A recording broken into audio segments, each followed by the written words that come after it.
With that, Mr. Owens, can we have a quorum summary? Here. Director Gloria Gray. Here. Director Harold Williams. Here. President Desi Alvarez. Here. And do we have any public comment? Mr. President, we have not received any requests for public comment, though this meeting is being held both in person and virtually. If there is any member of the public that would like to speak, please do so now and by raising your hand virtually on the screen. Mr. President, we have no hands raised. Okay, we will move on to our calendar, and the first item is Pure Water Southern California Program 40 update. So, Mr. Owen, would you like to introduce that item, please? Certainly, President Alvarez. Today we have Mr. Bruce Chalmers in the house, filling in for Kimberly Wilson. I believe she fell ill today. Bruce is going to give us an update on the Pure Water Southern California Program quarterly update. And I'll hand it over to you, Bruce. Thank you, Aaron. You're going to change the slide for me? Okay. So our agenda for today is an update on our Pure Water Southern California program. It's similar to the presentations that were given at the subcommittee meeting in September. So if you want additional information, you can look there. But we'll talk about the work that we've done in the last 4 to 6 months, talk about the conveyance pipeline reaches 1 and 2, which affects the Carson area and the Long Beach area, and then talk about the potential deliveries and phasing and a grant update and outreach, et cetera. Next slide. So starting with the partnerships and the agreements, there's been a number of meetings and workshops with each of the member agencies that have shown an interest in receiving water from the Pure Water program. And we've talked to them about the terms of delivery. So there's standard terms for everybody. There's some specific terms for each agency, with the idea that we'll have, I'll call it a temporary MOA that helps give us an idea of the agency's desire to have water, but those MOAs would be replaced by a final MOA once the program is approved and we can actually sign agreements. We also have an amended and restated agreement with the sanitation districts, Los Angeles County sanitation districts. That was approved at the September EOT meeting. And basically what that agreement does is it will allow the sanitation districts to take over responsibility for the membrane bioreactor, or MBR. And that's about 40% of the cost of the AWT, of the treatment plant. So that's a significant responsibility.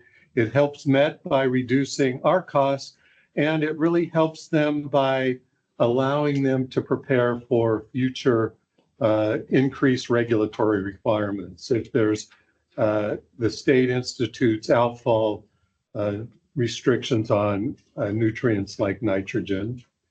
We're also having meetings with the Colorado River agencies, the Southern Nevada Water Authority and Central Arizona Project. We have LOIs, or letter of interest, which each of them, and they're both interested in participating further in Pure Water. And that not only could help provide funding for Metropolitan, but it would also help resolve some of the demand issues on the Colorado River that are where those negotiations are ongoing. We're continuing with our EIR. All the studies, technical studies, have been completed. We're in the review of the sections for the actual EIR itself.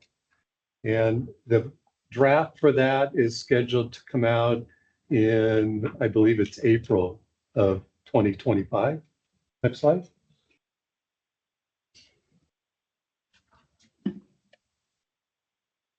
Other work we're doing is on direct potable reuse and looking to how treated water augmentation could be incorporated into the program. And Joyce is going to talk about our white paper in detail. So you get a lot more information on that. And we're also in the midst of preparing a design for pilot testing of direct potable processes so that we'll be prepared if TWA or RWA is implemented. The DPR regs now are in force as of October, I believe. For the full-scale treatment plant, we're preparing an RFQ for a progressive design build contract. The date for that to go out will be discussed at the January subcommittee meeting. And for conveyance, we've finished our conceptual facilities report, and we're looking at the type of valves and pre-qualifying those valves. Next slide. Moving to the work a little bit closer to home, as part of the state fund, we're preparing the preliminary design for Reach 2 that start at the AWPF in Carson, go east on Sepulveda, north on Alameda to Del Amo, and then east on Del Amo and South Street. The green is Reach 1, the blue is Reach 2. The utility research and potholes for Reach 1 have been completed. We're working on that same amount of work for Reach 2. We are looking at the balance of open cut versus tunneling based on some additional work that's been done. There's 3 agency connections, one for West Basin. So we're talking to you all about how much water you would be willing to take and when and how that would be. The connection to that is currently scheduled for basically Alameda and Del Amo, but we're looking at some alternative locations for that. Long Beach also has a connection, and LADWP has a connection, but it's really only an emergency connection. They're not going to take water on an ongoing basis. Next slide.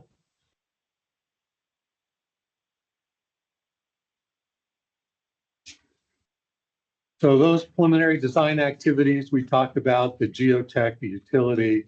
We're looking at implementing what's called a CMGC or CMAR. It's an alternative implementation methodology where basically we've already hired a design consultant, but the next step, if we decide to do this, would be to hire a contractor basically to review the work being done, the designer, and then they would have an opportunity to give a bid on the program. And that's for Reaches 1 and 2. And we're also doing a lot of coordination with the Corps of Engineers, SCE, Caltrans, and others. Next slide. Looking at the potential demands, these are average demands. So the agreements would come with a minimum and a maximum, so a range, if you will. And these are the average demands. And you can see West Basin, 25 MGD, Long Beach, 5 MGD. Those would be in Reaches 1 and 2. The next biggest user is really the upper district and Three Valleys out in the Santa Fe dam area. They have about 43 MGD. That could be a minimum number. At times they could take up to 60. And then if we do go further than that, San Gabriel Valley, which is not a member agency, could take 12 MGD, but that would be part of an agreement to use their existing Azusa pipeline if we decide to do raw water augmentation to Weymouth, which would be another 25. So those are just approximates. We're still working on them. You'll see updates for those at the November EOT meeting, I believe. Next slide.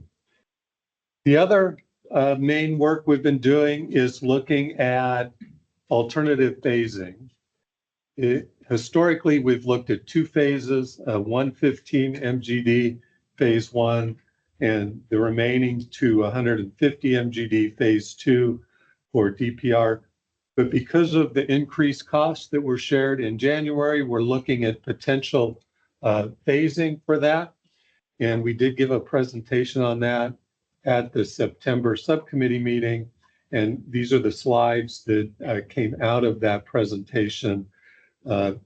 Basically, we're looking at three pathways, if you will. Pathway A is an IPR pathway that would include RWA in the future to Weymouth. Pathway 2 is a TWA pathway where all the water gets treated to the same TWA water quality. And then there would be one pipe with connections to met feeders. So whether it's groundwater or potable water, it all gets the same. And then the last pathway is a two-pipe pathway where the treated water, TWA, would have a different water quality than the IPR groundwater, but you end up having to build two pipes. So we're still working on those. We hope to have numbers. We provided numbers, cost numbers at the September subcommittee for pathway A. We're working on the cost numbers for pathways B and C. We're hoping to have those at the January subcommittee. It might be the March subcommittee if we don't finish those in time. There's a lot of discussions on how actually you get TWA into MET's feeder lines, and we're doing hydraulic analyses and such as that. So that work may or may not be done by January. Next slide. This is the pathway B. It has a single pipeline that would still go all the way at least to Santa Fe, possibly not to San Gabriel Valley because we wouldn't need the Azusa pipeline anymore. And you can see the numbers and the flows that. Next slide. And I think we only showed pathways A and B. Pathway C looks a lot like pathway B. There's just two pipelines that would go only as far, the TWA pipeline would go only as far as the middle feeder, which is short, which is around the Santa Fe Dam area, but it wouldn't go farther than that. As far as the grant updates, in the November EOT meeting, we're going to have a resolution to that says the board is in favor of pursuing a contract, or excuse me, an agreement for the LSWR grant. They did provide us $99.2 million. We're still waiting to hear on the additional 26 that we asked for. And then we would come back to the board. It says first quarter. We're trying very hard to make that January. That's what the current schedule is. Come back to EOT in January to have the board accept the terms and conditions. There has been some good news that we'll share at the November meeting and again at the January. USBR has worked with us very well. They're willing to phase the grant money. We don't have to have all the matching funds on day one. They won't ask for the money back. They're going to do 3 years from the date of the agreement. So not from May when we heard, that'll be January-ish. And they're amenable to extensions. And we'll talk and give you details for all of that at the January subcommittee meeting. Next slide. For the Napolitano Innovation demo plan, we continue our testing, the NDN, changing all the ammonia to nitrogen gas and lowering the nitrogen is pretty much done. And we're going to move in the next phase to optimize N only. So the sanitation district only needs N only for their outfall at this point, they would go to NDN if they have the nutrient restrictions. And because it's mostly IPR, we can get the required nitrogen concentrations with N only.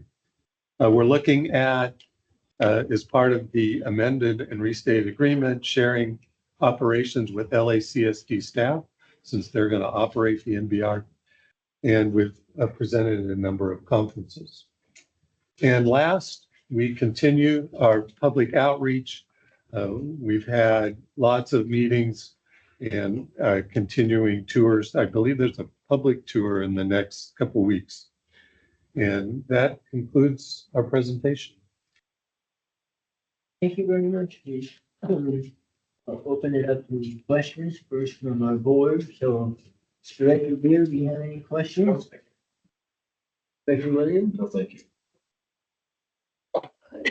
I did have one question. The temporary MOAs, what is the expected timeline on those? I believe we're looking for after the first of the year.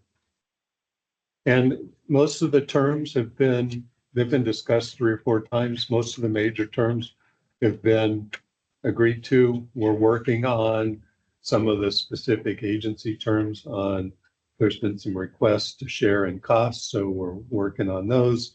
We're still working on the flows. Anything else from Yeah, if I could at those meetings? Director, the way Met structured this is that effectively they've been working with all the member agencies to come up with the body of an MOA that has, somewhat generic or general terms that would apply to everybody. Within the individual MOAs, though, there will be an attachment that is specific and unique to each member agency and the considerations that are just between the member agency and Metropolitan.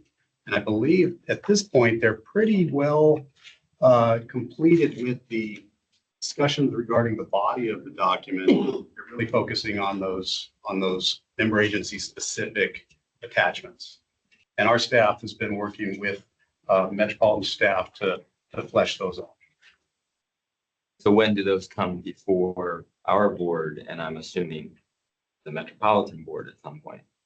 We will have to coordinate that timeline. But as Bruce said, I think the target is sometime after the new calendar year. And there will be a discussion, I believe, at the November EOT meeting. It'll be discussed at the November EOT meeting. Don't quote me, but I'm pretty sure that's correct. If it's not, I'll let you know. Director Gray, do you have any questions? No, thank you, Chair.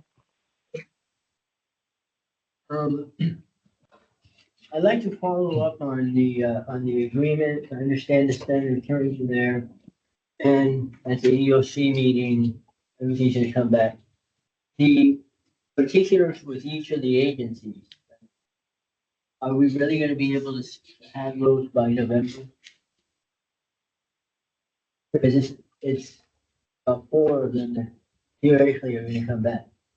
I don't think it'll be November, January-ish. Yeah, I would not anticipate that the EOT meeting you're referring to will have versions. That's just an update. Some of the terms, vague probably isn't the right word. They're not going to be so detailed to explain everything. Like if we want a pipeline build, it'll say we'll work with the agency to look at how to fund that, and who does it. It won't say we're going to do X. But at some point, those agreements are gonna have to be fleshed out enough for respective boards, both the MWD and then whatever agency is entering into those agreements to be able to evaluate and either approve or not approve. So those details will need to be discussed. That would be after the program's approved. That revised one would come back with the details. We're gonna run into a little bit, I think, of a horse and the cart syndrome, because in order to approve the program is who's gonna use the water, is it committed, how's it gonna get paid for? And that question, those two questions kind of follow each other. Um, So it behooves us to make a little bit more progress, I think, in those agreements and trying to really work out the details for the respective agencies, keeping some of that water. And I know that, West Basin is very interested in taking some of that water and we're showing 25, but we've indicated we've up to 40 MGD and I think we could take up to about 50 MGD if that was the case. Um, The other, item that you mentioned, Bruce, was the Colorado River agencies and that, there's discussions going on with them. Depending on how those goes, will help address some of the Colorado River issues. Could you expand on that? Yeah. Um, we've had more conversations with Southern Nevada, in their master plan, if you will. That's probably at least a year old, maybe more than that. They have coordination with Pure Water in their long-term water plan.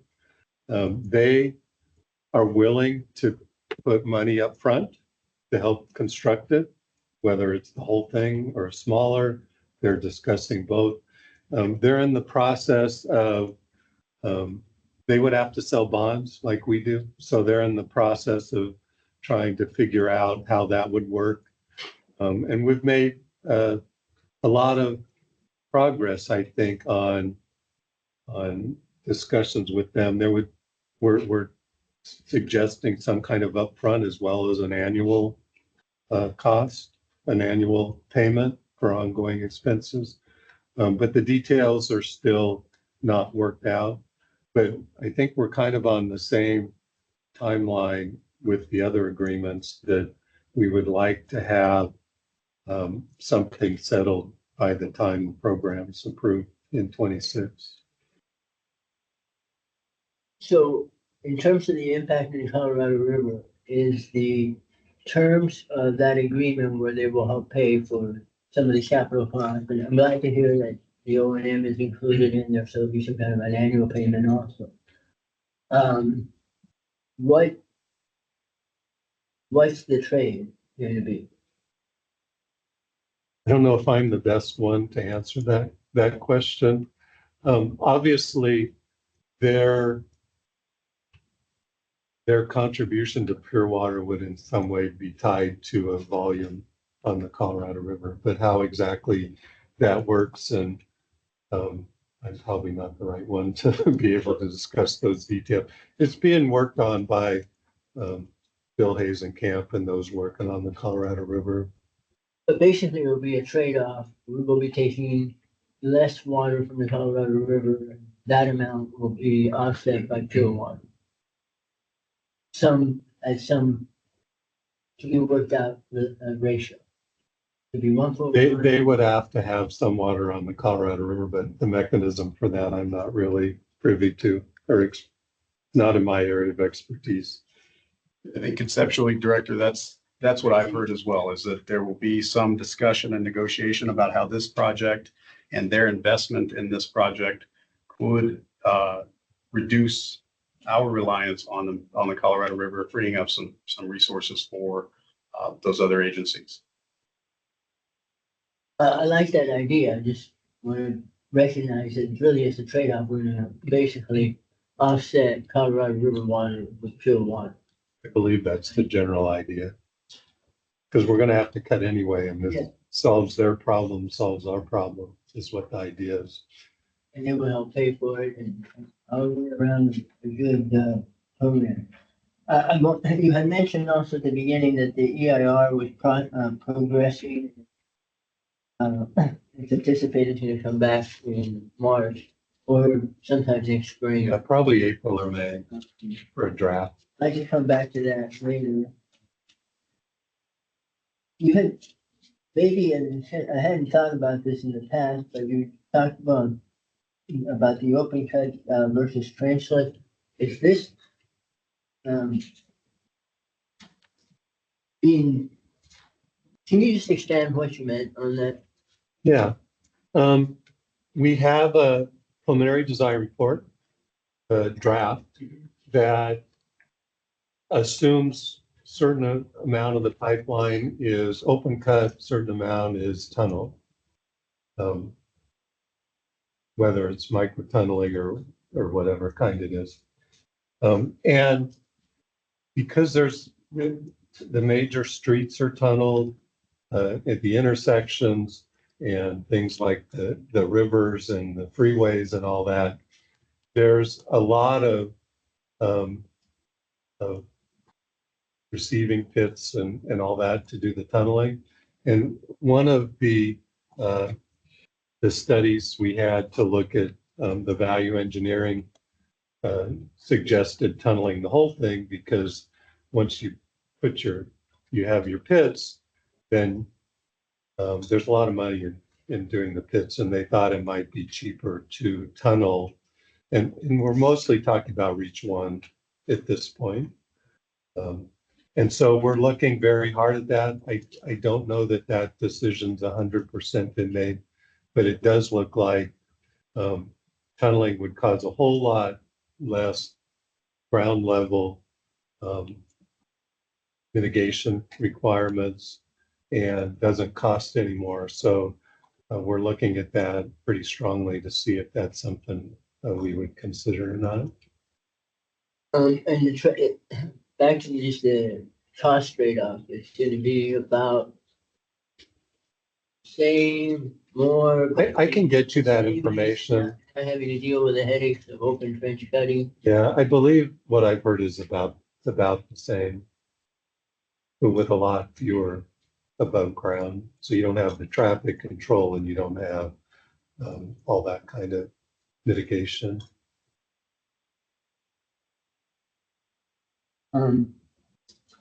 That would, at least for the communities you would be putting that pipeline through, would be very beneficial not to have all that trenching.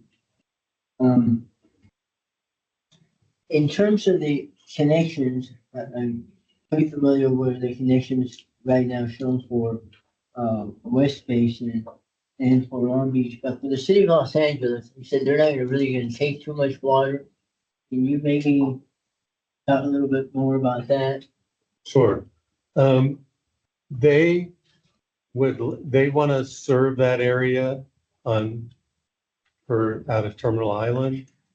And at least at this point, they don't think they need any water from Pure Water, but they would like an emergency connection. They have Terminal Island, they have potable water backup, and they are just looking for an emergency connection if the first two don't work. And it's their Terminal Island system's pretty close. I think it's less than a mile away. And it would be 0 to 10 MGD, but they wouldn't take it on a normal basis. Director, I think they have excess capacity currently from Terminal Island. In fact, they've been working on a project with WRD to be able to supply more IPR water from Terminal Island into the Dominguez Gap barrier. And I think until they develop other customers, I think their total plant is about 12 MGD. The agreement with WRD goes up to about 9 MGD, which still remains a fair amount of water to get rid of. So I was just really trying to understand that it really is kind of an emergency connection more than anything else. They just want something there, should they ever need it. Which then begs the question, why would not have them pay for it? Because we otherwise would not have to build it. It's not going to be like the other ones where there should be an agreement in place and it'd be delivering water, so there's a reason for providing it. In the case of LA, they're just saying, oh, you're building a pipeline, you give me a connection there and I may or may never use it. They will have an agreement. It's not going to be exactly the same as the other ones, but Met is negotiating that agreement with them right now too. I know my friends in LA wouldn't like to hear that, but since it's not necessary, they're not going to take that water, they should pay for it.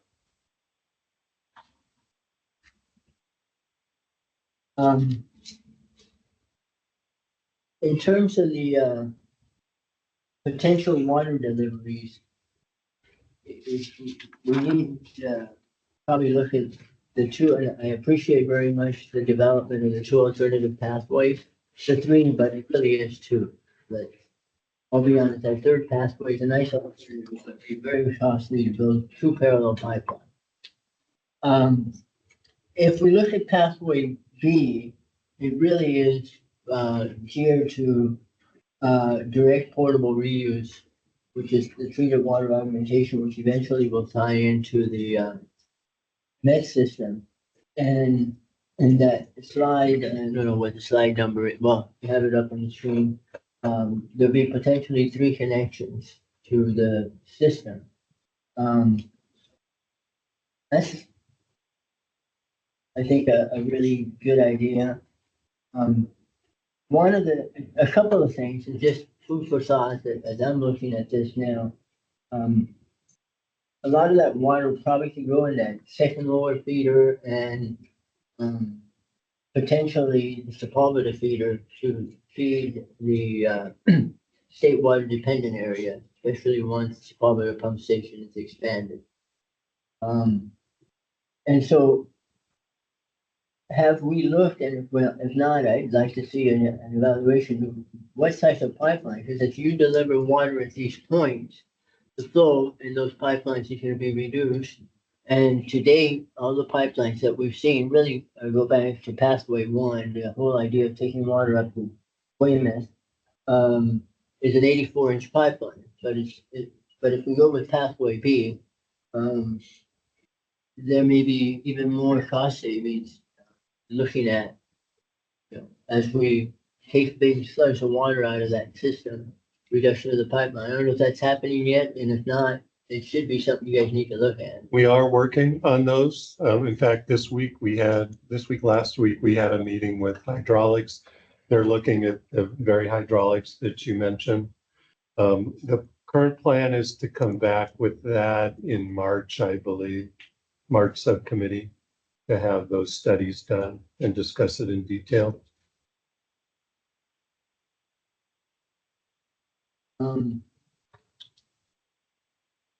So then if we look at pathway B, pathway B, and you didn't show the staging there, but in the staging that was presented, when this was presented last month at Met, every stage after the first stage had full, direct portable reuse treatment. Stage 1, the first stage did not, and it kind of didn't make sense. Are we gonna be able to see it come back? Because I know I asked that question. I could leave that question to Joyce. The DPR regs were just approved. And for Met to do TWA, there's a number of things we have to do. We have to do the studies that you mentioned. We're adding DPR pilot testing to the demo plan.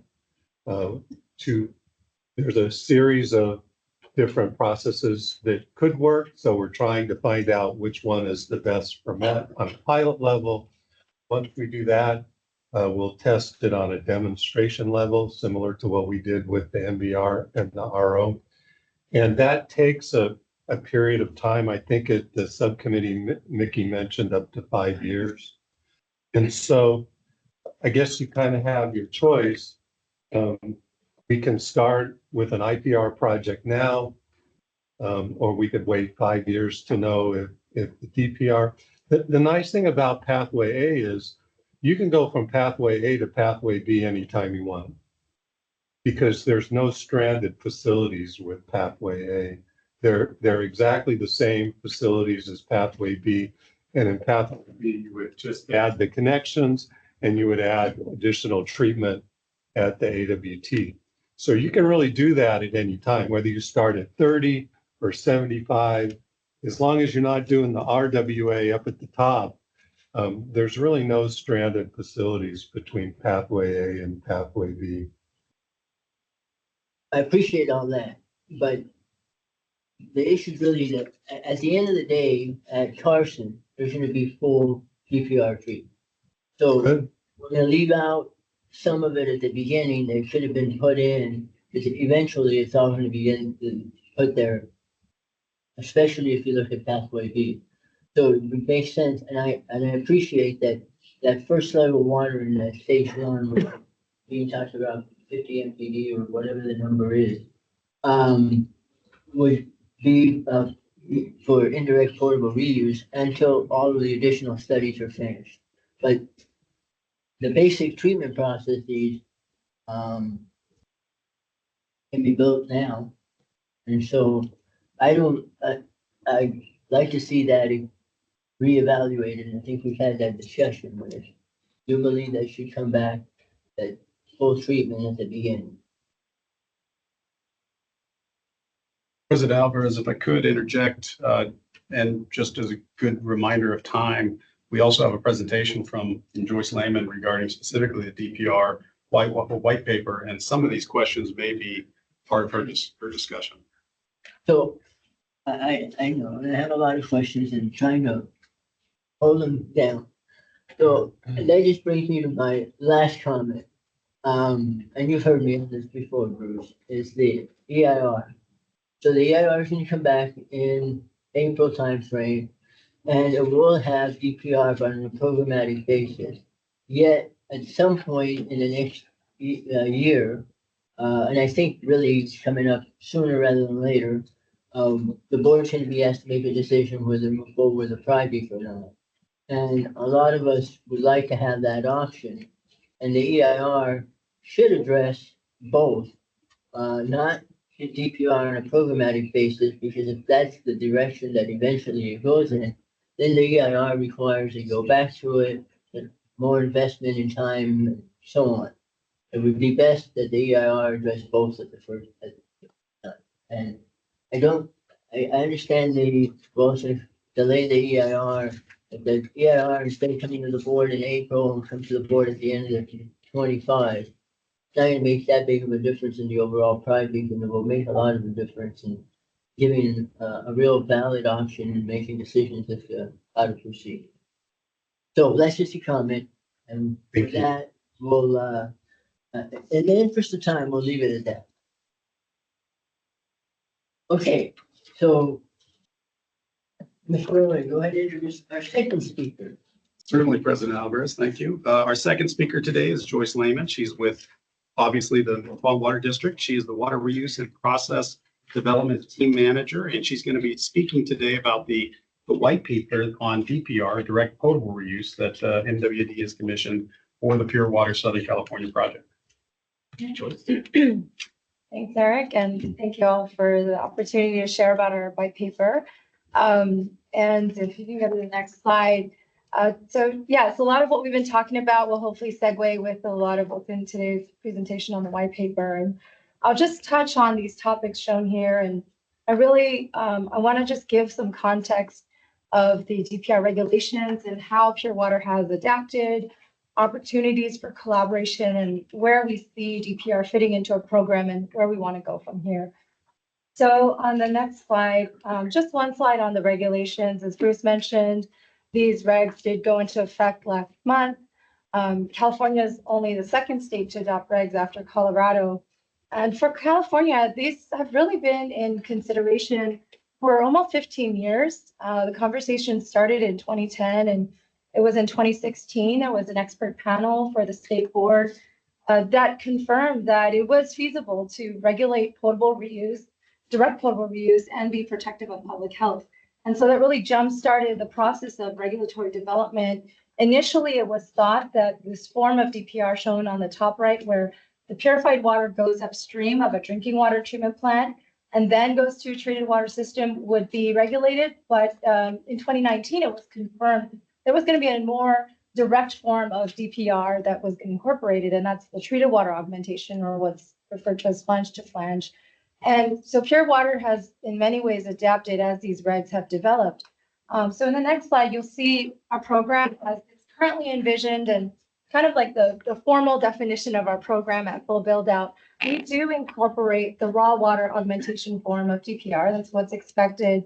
At full build out, we would have up to 150 MGD of water, non-nitrified secondary effluent being treated down at the Warren facility through an advanced water purification facility It would be treated currently to groundwater recharge requirements.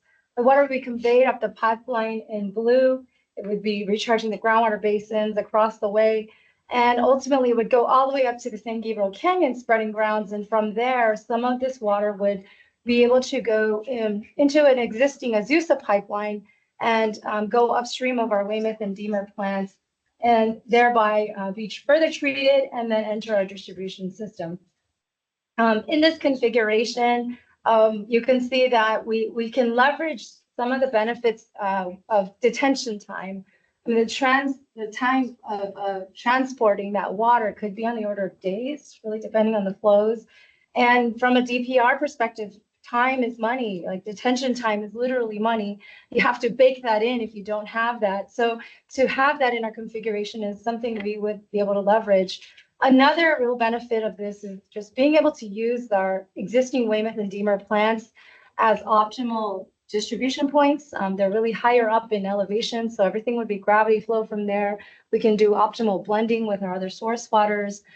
So a lot of benefits to be realized, but nonetheless, we do want to take into consideration now with the regs in effect, there is a pathway that we could take and treated water augmentation and incorporate into our program. So on the next slide, it's a kind of a simplified version of what Bruce just shared, where we just focus on these 3 tie-in locations. These are conceptual. There's still a lot to be thought through on where are the optimal locations based on demands, flow direction. But nonetheless, our backbone pipeline will intersect at 3 key locations along our existing treated water feeders. Obviously, the beauty of this is that if all of that supply from the Warren facility is used up in these treated water demands, then we could potentially minimize the amount of backbone infrastructure that is built and pumping as well to basically fully utilize this resource. And then we would leave the treatment plants, the existing Weymouth and Deemer plants alone. So there's options being explored, but we want to look at and consider things like surge protection, optimal tie-in points, how do we tie in a pump system to a predominantly gravity-fed system and so forth. But nonetheless, one last thing I want to point out in this is that it's something that you mentioned, Dr. Alvarez, in this configuration, all that treatment to meet DPR would have to happen in the footprint of the AWPF. So that does mean more infrastructure, more treatment processes needed within that footprint. So on the next slide, I have a few slides on the regulatory requirements. And because with potable reuse, I mean, we're knowingly going to municipal wastewater, which has known contaminants, and we're turning it into drinking water. You know, it could be on the order of 24 hours that something that was raw sewage is now filling your glass, right? So we want to make sure that the agency who is leading this effort knows what they're doing and can demonstrate this consistently. So there is this term, the Direct Potable Reuse Responsible Agency, or the DIPRA, and they must be able to really align the technical expertise, the comprehensive management across all the agencies, the funding to deliver this complex project. So to start, the treatment requirements are very high, and granted, we are just the second state, and I think the state board is wise to come out with a very stringent, conservative, strict set of regulations because we're in learning mode, right? And one thing that's very different in the DPR regs and our existing surface water plants is that in these DPR regs, they ask the project proponent to demonstrate that you have the capability of showing and knowing at all times that treatment is happening to a very high degree, and that you have a metric that can be continuously monitored so that at all times you have a pulse on how much treatment's occurring and that you're being protective of public health in that water that you're sending out. And it's different from our treatment plants right now. We've got some leeway, there's some buffer, you know, operators manually interpret the data that comes in and make decisions based on that. But here, that information needs to be tied into a continuously monitored supervisory control data acquisition system, or SCADA system. And on the next slide, I think what's different here is now you've got just this big of data from so many different streams, and you need to have meaningful correlations. You need to have the logic tied through of when my system is operating a certain way, does it impact the ultimate performance and the quality of the water? And the SCADA system the DPR regulations require that we basically give the SCADA system autonomy to halt the flow of water if there is a potential for a public health threat. And it should be able to know that because you're telling it exactly what metrics to monitor tied to the public health protection that you are providing. And so all of that logic needs to be thought through, and we need to work with our partner agency, the Los Angeles County Sanitation Districts, bake all that into all the plans shown on the left there. So on the last slide, I want to just highlight the last component. So you've got all this information, you've got a high degree of treatment needed, and now another prong that's required are these certified operators. We've got traditional wastewater and drinking water world, and you've got advanced treatment in the middle. And so now there is officially a requirement for advanced water treatment operators to be included, operators to be certified when they are overseeing this AWT facility. There's basically 3 locations, either separated geographically or by agency in our program, and that's shown on the bottom there. And the regulations actually require that we have treatment certified operators at all 3 locations.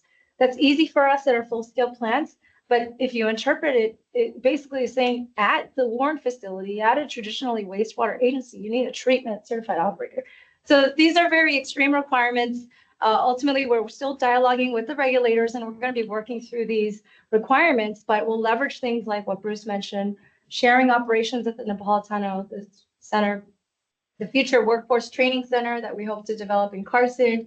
I mean, I believe there's also MOUs going on with the city of Carson and trying to work towards ensuring that the appropriate staff are going to be available for the future. So on the next slide, I wanted to point out there's a lot of agencies there are a handful of agencies interested in pursuing direct potable reuse in California. And thankfully, we've been in dialogue with them. We're sharing ideas informally and just wanting to really leverage each other's investments in research. And there's also more formal opportunities to do that through industry associations like Water Reuse California. There's actually a workshop tomorrow at Orange County Water District where we're going to be talking about industry reuse implementation needs and strategizing formally how we can advocate together, how we can build on each other's research and share knowledge.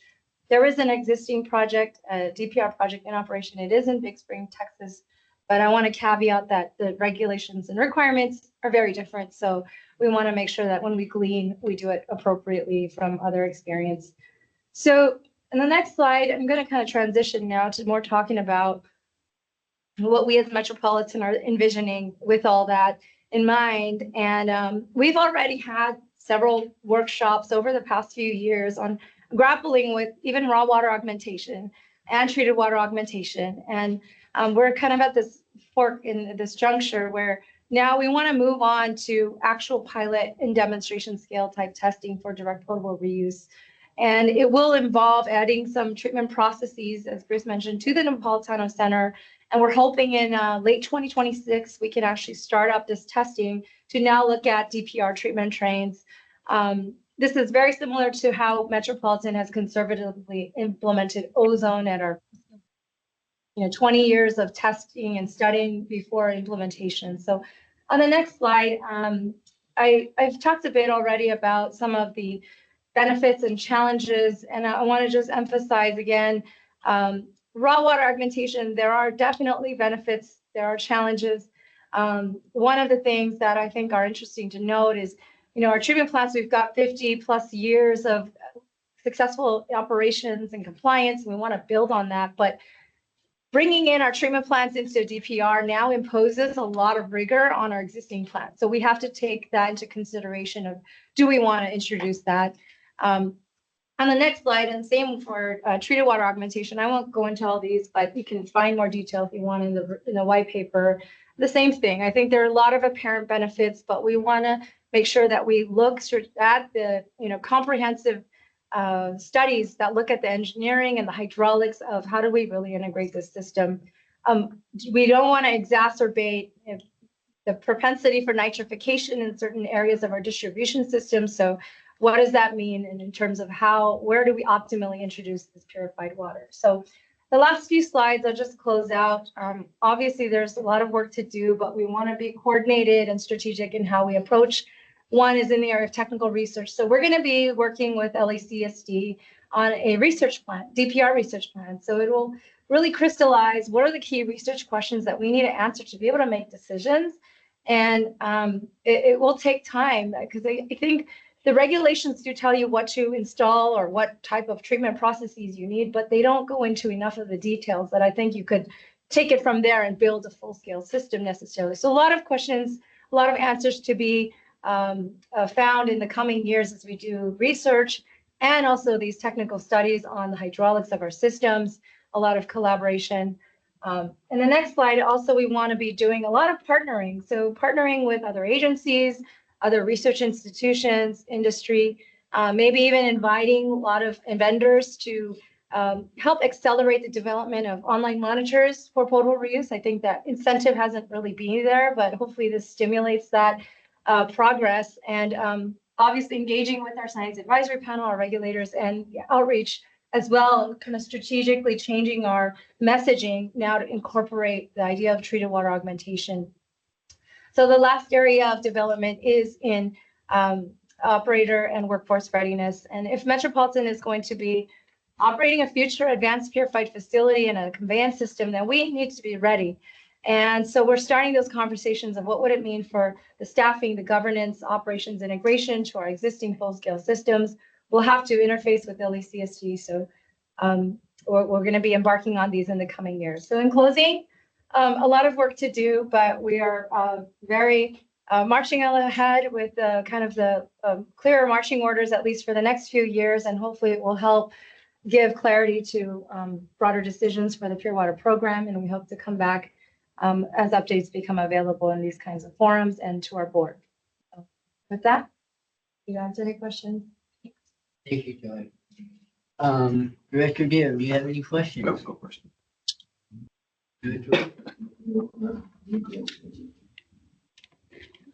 Director Houston? Thank you very much. I don't really have a question.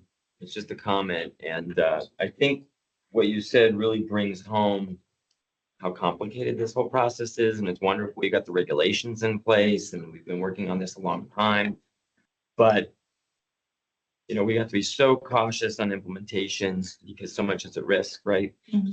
And it does seem very apparent to me that it really does take the larger agencies to help make this happen. I don't think we have any choice because you just can't put it in the hands of a small agency. They don't have the resources to do this type of implementation. Mhm. So for what it's worth, you know, again, just listening to everything he presented and knowing that, you know, a number of us have been in this conversation for years as well. It just reminds me so much that there is a lot of uncertainty and a lot of risk. And we have to get this right up front or we will be in big trouble, period, right? So it is what it is. The pressure is definitely on Metropolitan and the other large scale folks who are looking at this.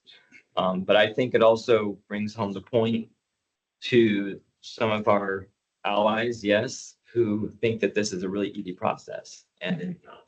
And I do think that the public, because I've heard mixed reviews, as much as they love recycled water, and even in the West Basin service area, a lot of them are very confident in the quality that's been produced for years, because we know about it at our facility, but we put it in the ground. But a lot of people are still apprehensive about how we put that potentially into the drinking water. And sometimes I'm a little blown away that there is that kind of pushback still, as much as we've been showcasing it for years. But I also really get it. Yeah. So as a director at this agency, you know, let alone all of our neighbors, I definitely could see a lot of public scrutiny is going to be coming our way as we're looking at this. So again, just a comment. I think we just have to take our time and do it right. And also we've got to rely on a lot of other resources too, to help us pay for this. So thank you very much. Director Gray, do you have any questions? No, thank you. Thank you. I'll keep mine short. Promises, promises. Okay. right now, there's a 5-year research plan to address all of those issues that you mentioned, and there are a lot of potential pitfalls that need to be really thought out and worked out before this comes online. And we're looking potentially, if everything can go smoothly here, probably about 7 years before that plant would really be ready to go online in terms of construction. Um, So the two timeframes work very well, and we just need to get moving with that 5-year research plan in order to address all of those questions. And it seems to me that really there's a couple of critical items when you look at that. And that's the real-time monitoring that eventually needs to be really buttoned down so that you have, as you mentioned, the SCADA autonomy to stop the system based on just the data as it's coming in. And that's gonna require some work. And the other one is if, what's the appropriate level of buffer storage in the event you have to shut it down? How much storage should we have, et cetera? And I think that needs to be answered and looking forward to the result of that, research plan that way. There was a, just in thinking about the water quality that's coming out and some of the issues of mixing the waters, if you go to direct portable or treated water augmentation purposes, it should be very high quality water. And Met has participated in some of these studies, going back quite a few years in a project that's now defunct for good reasons. But West Basin, when West Basin was doing the ocean desal plant, had to look at mixing the two waters. And so there were special studies that were conducted on that, and you're nodding your head, so you're kind of familiar with them. And they did do a lot of pilot testing and so on.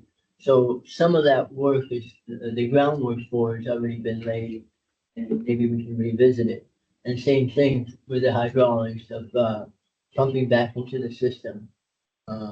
There was some hydraulic modeling done at the time, et cetera. So some of this work, at least the ground level work has been done and can be built upon. So I just would encourage you to revisit that.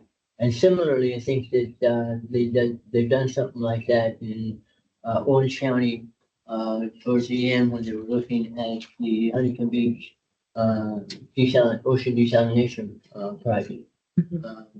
Side project did spend quite a bit of money on similar studies of putting it back into the system and mixing the water quality, et cetera. You look at the ocean desal water and you look at this water, the water quality is pretty similar. So some of those issues, I think we've got some good foundational documents to work off. I'll keep that. No more questions. I see those. Okay. All right, with that,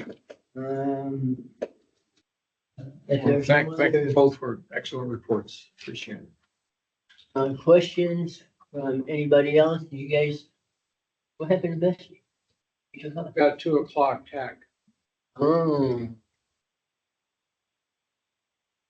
All right, so So I'm just calling in. Need to rush over there. Yeah. Well, I'm curious about the costs of all this, and I'd like to get a copy of both presentations if we could. Get you that. All right, if there's no other questions, we will move on. And so our next item is director's comments, agenda items. Does anybody have any comments? Or any requests for future agenda items today? The presentations, very much. So thank you. Excellent presentations. Glad we had an opportunity to have a discussion on these items. And with that, we're adjourned. 5 minutes over.